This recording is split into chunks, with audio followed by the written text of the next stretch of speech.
Mon orientation politique a toujours été très libérale. J'ai toujours considéré que le libéralisme était la meilleure façon de gérer une société. Le libéralisme tempérait bien évidemment de l'État pour régler les fonctions régaliennes de l'État, c'est-à-dire que ce soit la sécurité, la justice. Il y a plein de choses qui doivent être faites par l'État, mais je pense que le moins l'État fait sur certains sujets, le mieux on se porte.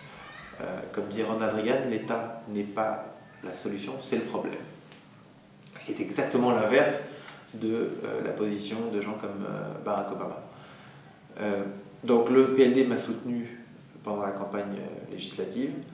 Derrière cela, on a continué à échanger, et puis donc je suis devenu adhérent du Parti libéral-démocrate, tout en gardant ma liberté de parole, ma liberté de penser, et donc je continuerai à m'exprimer tant que j'en aurai envie sur les sujets qui m'intéressent. Aurélien laisse une liberté de parole à chacun, et une liberté de penser, et je crois que c'est bien. La pensée libérale, elle se suffit à elle-même, et elle engage les gens à aller vers certaines choses. La pensée UMP, ça ne veut plus rien dire. La pensée parti socialiste, ça ne veut plus rien dire. Il y a tellement de gens qui cohabitent entre eux avec une façon différente de voir le monde, qu'un UMP, il y en a un qui peut être pro-syrien, pro-iranien, et l'autre peut être entre guillemets pro-israélien.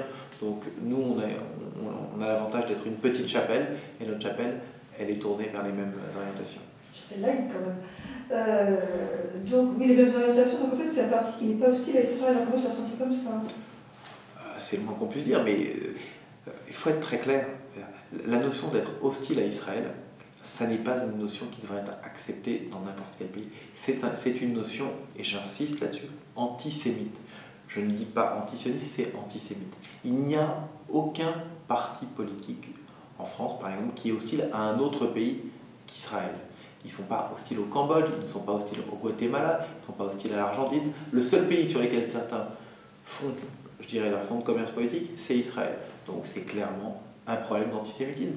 Et donc quand vous avez un homme politique qui n'a strictement rien à voir avec ces sujets-là et qui vient et qui en parle, c'est tout simplement parce qu'il veut flatter les sentiments antisémites nourris dans une certaine catégorie de la population en France par des médias étrangers qui leur bourrent le cerveau de mensonges absolus.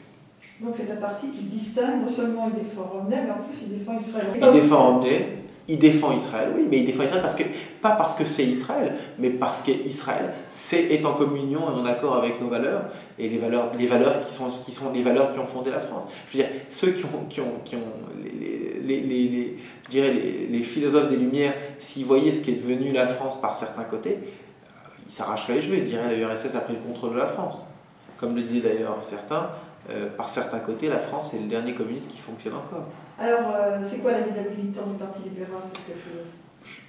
Sincèrement, aujourd'hui, la vie d'un militant d'un parti établi, c'est d'aller faire du tractage, d'aller faire du marché, d'aller parler. La vie d'un militant aujourd'hui du Parti libéral-démocrate, c'est plutôt justement de faire ce qu'on a fait, de publier une tribune, de faire diffuser nos idées, parce qu'on est dans un système médiatique et politique en France où le mot libéral est devenu un gros mot. Je te dis, ils vont aller dans le désordre, Turgot, Tocqueville, Adam Smith, Jean-Baptiste Say, Benjamin Constant, duquel tu sens le plus proche? Et puis plus près de nous, Raymond Aron. J'aime beaucoup Raymond Aron et j'aime beaucoup Adam Smith. Mais je les aime tous, mais simplement, c'est une école de pensée.